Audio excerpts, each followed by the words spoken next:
books has always been a key element to the art form. And been curious to ask you this.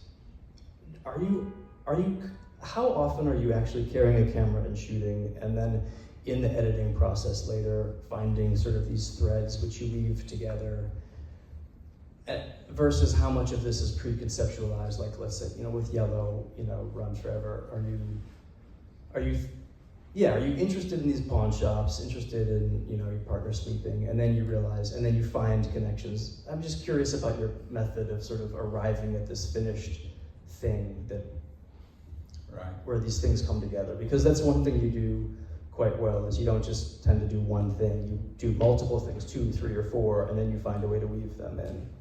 Yeah, I think you might have heard me say this before, give this answer before once, but deeply I haven't. You struggle and you have these different things, as you know, you wander around, you're struggling with taking this, you try that, it doesn't quite make sense. And there comes a certain point where if you relax and you're patient, the work tells you what it wants to be. Don't force it into a certain shape that it doesn't fit in, but if you let it come, have its own life, it will tell you the shape it wants to take, which is what happened with Yellow, it's what happened with my mother, it's what happened with Ambergris, Verdigris, it's what happens with, Shimmer, so it's about letting it come to you sometimes, which is, maybe I'm giving you sort of Zen bullshit here or something, but I think that's very true. It's true of novelists. I remember someone talking about, you have all these characters, and there comes a certain point, you put the characters in your book, in your fiction, and there comes a certain point where you have to let them tell their own story, write the story, they take over, and you have to let them be who they're going to be.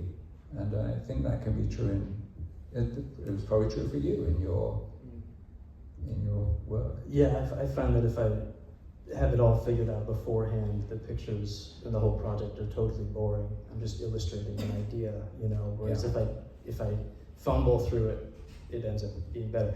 I'm a big fan of the New Yorker fiction podcast, and a lot of the writers will often say, I did not know how the story was going to end. Right. And I love hearing them admit that.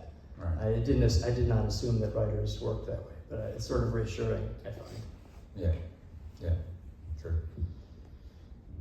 I mean, you're right. This is a bookshop, and we're doing a book talk, but you're right, just to point out, we've both have said this so many times, but for the sake of repetition, that we are very lucky and blessed in photography that books exist as a forum for completing the work, for passing it along to other people, for reaching out into the world in an affordable way where someone can buy the entire of King Queen Knave, or of the Americans for that matter, for, a few bucks, less than $100, they will get this. And that is a wonderful and unique thing. And sometimes I'm frustrated, when people don't understand this is very different to an artist, a painter, or a sculptor having a catalogue. It's a different thing. It's not a catalogue of an artist's work. It's an artwork in its own right. In some cases, it's the definitive form of the work, Anyway, so that's just to finish on an uplifting note about books and photography in that sense. Yes. A rare Paul uplifting ending. Should we open it up to questions?